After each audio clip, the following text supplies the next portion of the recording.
বক্তৃতার মঞ্চে তো আমি চলে গেছি অনেক আগে, অর্থাৎ আগে যখন মাঠে ছিলাম, বিশেষ করে ঠাকুরগাঁর মাঠে এই স্টেডিয়ামের আপনার যখন তৈরি হয় সেই সময় থেকে আমরা আমি এখন ভিন্ন জগতে বাস করি, অর্থাৎ আমার জগৎটা এখন রাজনীতির।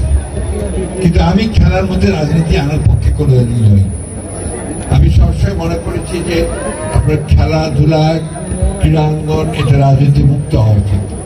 যারা যোগ্য তারা খেলবেন, এবং সবচেয়ে বড় জিনিস কি, যারা মাঠে থেকে খেলেন তাদের হৃদয় তো অনেক বড় হয়, এটা প্রমাণিত।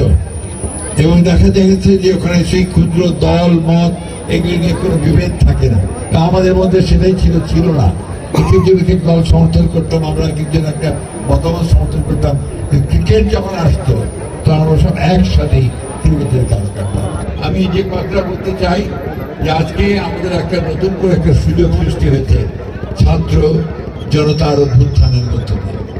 অনেক প্রাণ গেছে, অনেকে আমাদের ছাত্ররা তারা জীবন দিয়েছে, তাদের আত্মার প্রতি আমি গভীর শ্রদ্ধা জানাচ্ছি।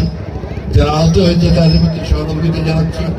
এবং এই যে আমাদেরকে একটা নতুন সুযোগ সৃষ্টি করে দেওয়া হয়েছে একটা গণতান্ত্রিক একটা পরিবেশ সৃষ্টি করবার জন্য, গণতান্ত্রিক রাষ্ট্র গঠন করবার জন্য, এবং সবাই ঐক্যবদ্ধভাবে বাংলাদেশকে নতুন করে গড়ে তুলবার জন্য যে পরিবেশটি নতুন করে সৃষ্টি করা হয়েছে, সেজন্য নিশ্চয়ই নিঃসন্দেহে আমরা তাদেরকে ধন্যবাদ এবং কৃতজ্ঞতা জানাবো।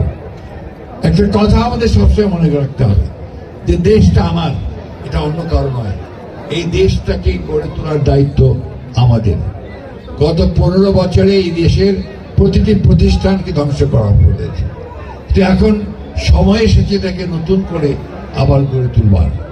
আমি বিশ্বাস করি ঠাকুরগাঁয়ের যারা ক্রীড়ামন্ত্রী আছেন তারা সবাই ঐক্যবদ্ধ হয়ে দল মত নির্বিশেষে, সেখানে যেন আবার দল মত ভাগাভাগি না করা হয়, দল মত নির্বিশেষে সবাই একসাথে যাদের যোগ্যতা আছে তাদেরকে দিয়ে সাংগঠনিকভাবে এবং খেলাধুলার ব্যবস্থা করতে হয়। আজকে খুব ভালো লেগেছে যখন স্বজন আমাকে বলছিল যে এখন আমাদের ঠাকুরগাঁয়ের অনেক ছেলে ঢাকায় এই ডিভিশনে খেলে। এটা একটা অনেকটা আনন্দের কথা। এবং সময় ছিল যখন এই ঠাকুরগাঁয়ের মাঠে, এইটা তো তখনও হয়নি বড় মাঠে, তখন বাংলাদেশের প্রায় বড় বড় ক্রিকেট প্লেয়াররা এখানে খেলে গেছে। এমনকি শ্রীলঙ্কা থেকেও ন্যাশনাল ক্রিকেট প্লেয়াররাও তখন খেলে গেছে। টুর্নামেন্টগুলো এখানে হতো, সেটাকে আবার চালু করা শুরু হয়েছে। আমি বিশ্বাস করি যে এটাকে আবার সেইভাবে জোনাল খেলাগুলো এখানে আনা যায় কিনা, ন্যাশনাল টিমের খেলা এখানে আনা যায় কিনা সেই চেষ্টা করতে হবে, তাহলে আমাদের খেলোয়াড়দের মান বাড়বে।